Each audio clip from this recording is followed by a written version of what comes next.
Facebook says it's now started tracing what are believed to be fake news stories with the help of users and outside fact-checkers. Today, we're testing some new features on Newsfeed. An item may be flagged in your newsfeed if it has been disputed by an independent third-party fact-checker outside of Facebook.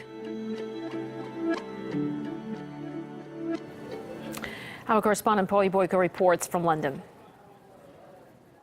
2016 has delivered a bit of a kick in the teeth for the political establishment, and as part of the blame game, Facebook has come under increasing scrutiny for its role in the spread of alleged fake news. So this is where it's led us to now, this situation. In a bid to be more trustworthy, Facebook has said that it will be checking the sorts of links that you post on your social media feed. And it sounds like a noble idea in theory, but if you take a look at who's going to be facilitating that fact-checking, that's where this story gets a lot more interesting.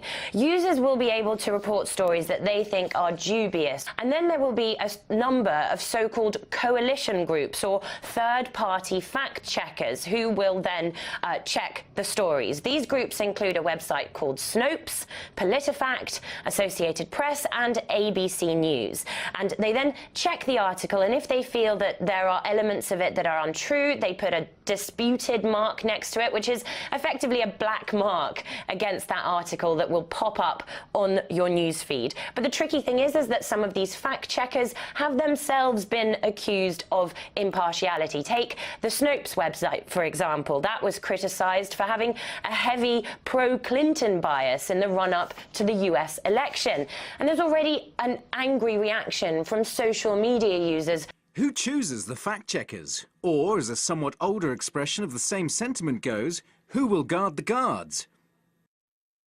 Facebook is here to save us. They will tell you when to believe the news or not. I am so grateful. No more research for me. This should make things so much easier. Translation: a group of incredibly biased left-wing fake news outlets will bury dissenting opinions. Facebook says that it needs to tread a fine line between providing a free and open, neutral space and also being responsible. Take a listen to Facebook's version of events. We really value giving people a voice, but we also believe we need to take responsibility for the spread of fake news on our platform.